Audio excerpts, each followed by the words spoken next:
Om Swastiastu, selamat sore seluruh masyarakat Bali yang saya cintai. Pada sore hari ini izinkan saya menyampaikan informasi tentang perkembangan COVID-19 di daerah yang kita cintai ini. Dapat saya laporkan sebagai berikut.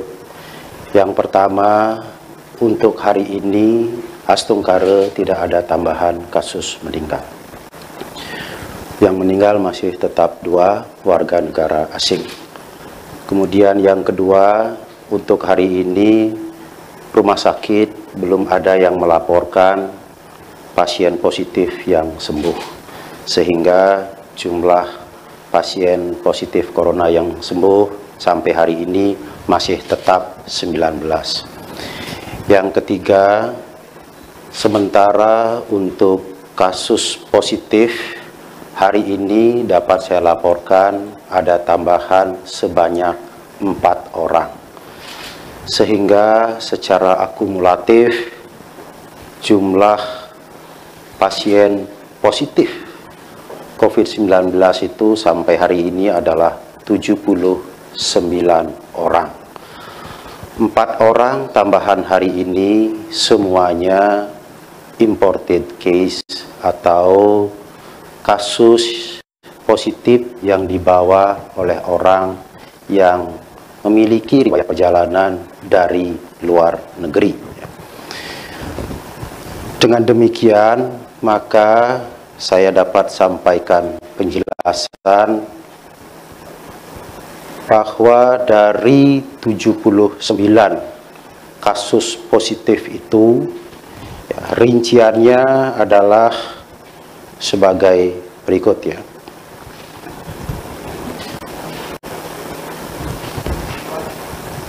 Dari 79 orang yang positif itu, 7 orang warga negara asing dan 72 orang warga negara Indonesia. 72 orang warga negara Indonesia ini dapat saya rinci sebagai berikut. Yang pertama, 51 orang merupakan imported case yang dibawa oleh orang yang memiliki riwayat perjalanan dari luar negeri. 13 orang juga imported case tapi dari daerah lain di Indonesia. Artinya dari luar Pulau Bali, tidak dari luar negeri.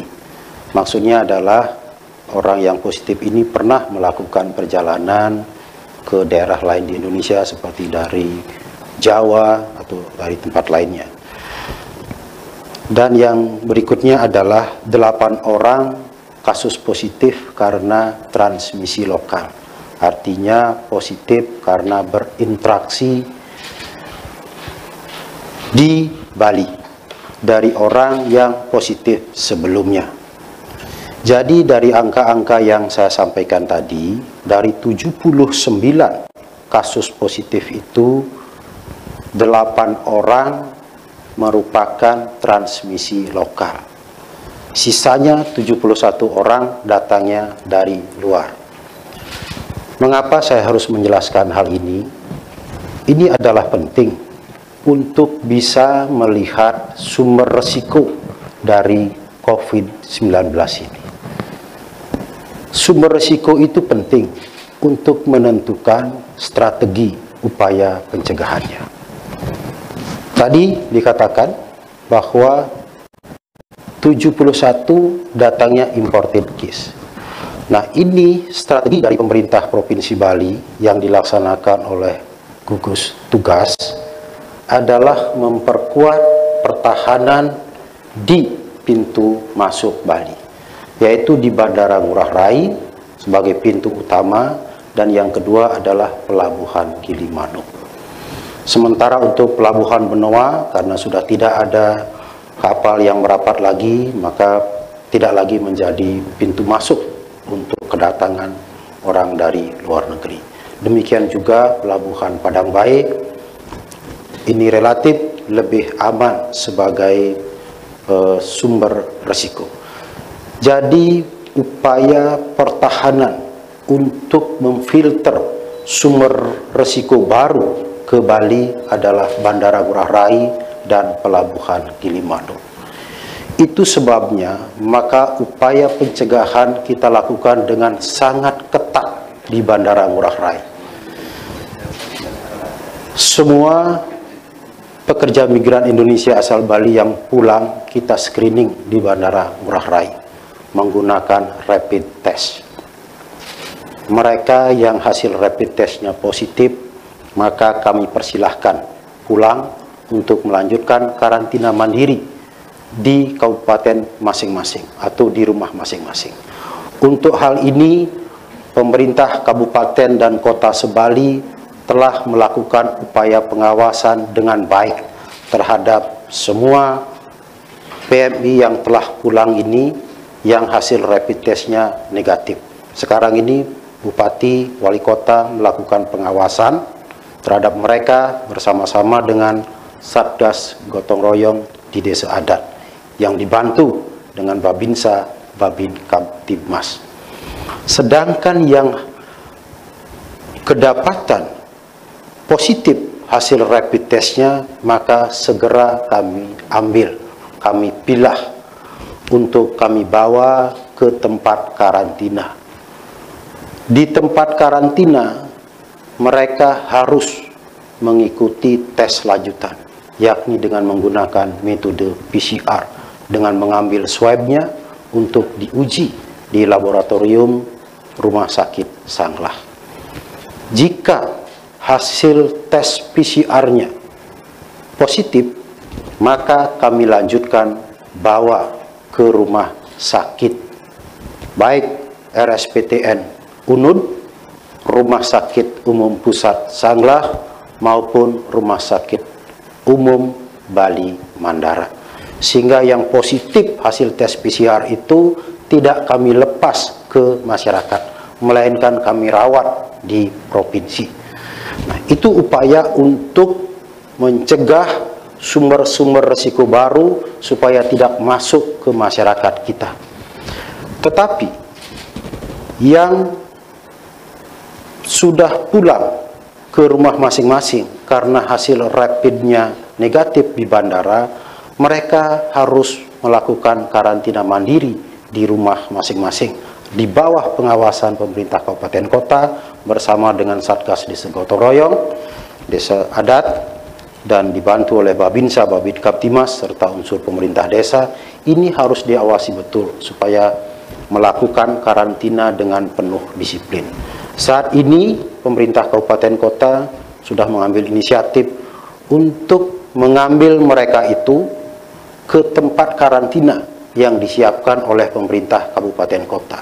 Tujuannya adalah untuk memastikan agar saudara-saudara kita ini mengikuti karantina dengan penuh disiplin. Karena kalau karantina di rumah masing-masing, ada berbagai persoalan yang kita lihat di lapangan. Yang pertama, mereka bisa tidak disiplin atau kurang disiplin. Yang kedua, kondisi rumah, ya, ketersediaan kamar dari para saudara kita PMI ini tidak sama satu yang lain.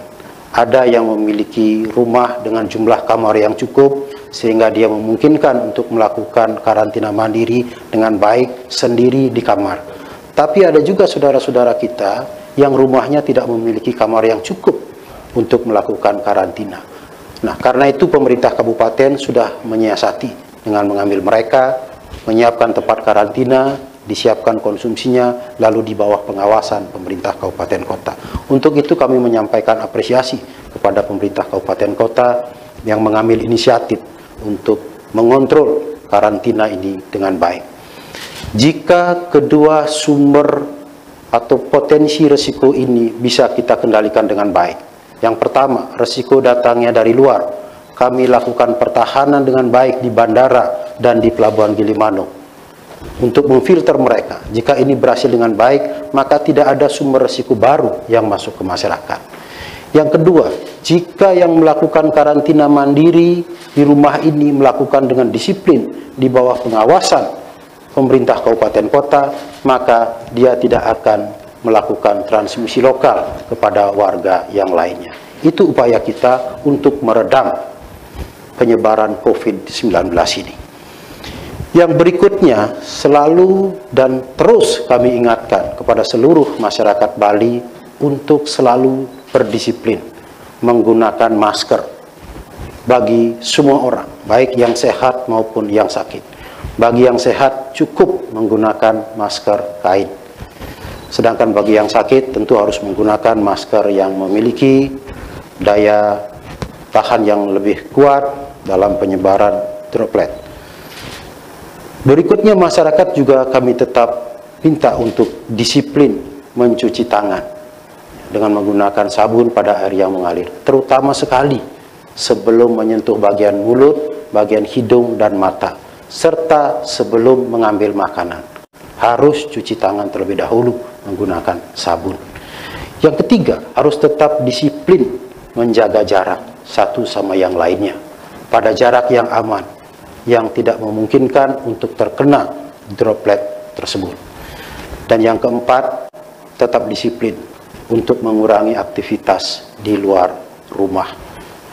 Jika semuanya berfungsi dengan baik, pertahanan di pintu masuk kita lakukan dengan baik, kemudian yang melakukan karantina, disiplin melakukan karantina, masyarakat semua disiplin mematuhi arahan yang saya sampaikan tadi, maka sesungguhnya astungkar COVID-19 ini dapat kita hentikan sampai di sini, tidak berkembang luas ke masyarakat kita.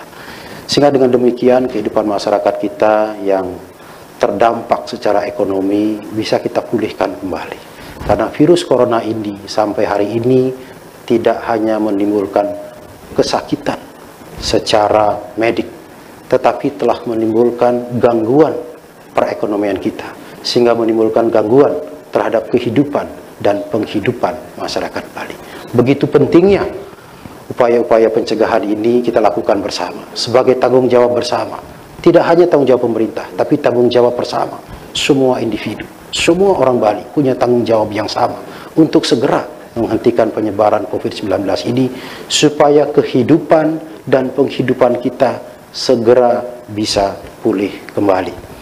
Dalam rangka menggalakkan atau mengkampanyekan penggunaan masker bagi semua orang, maka kami harus menyampaikan apresiasi kepada orang-orang yang telah terpanggil untuk memberikan sumbangan masker kepada masyarakat kita. Kami tahu tidak semua masyarakat punya kemampuan ekonomi yang sama. Untuk membeli masker pun ada yang kesulitan.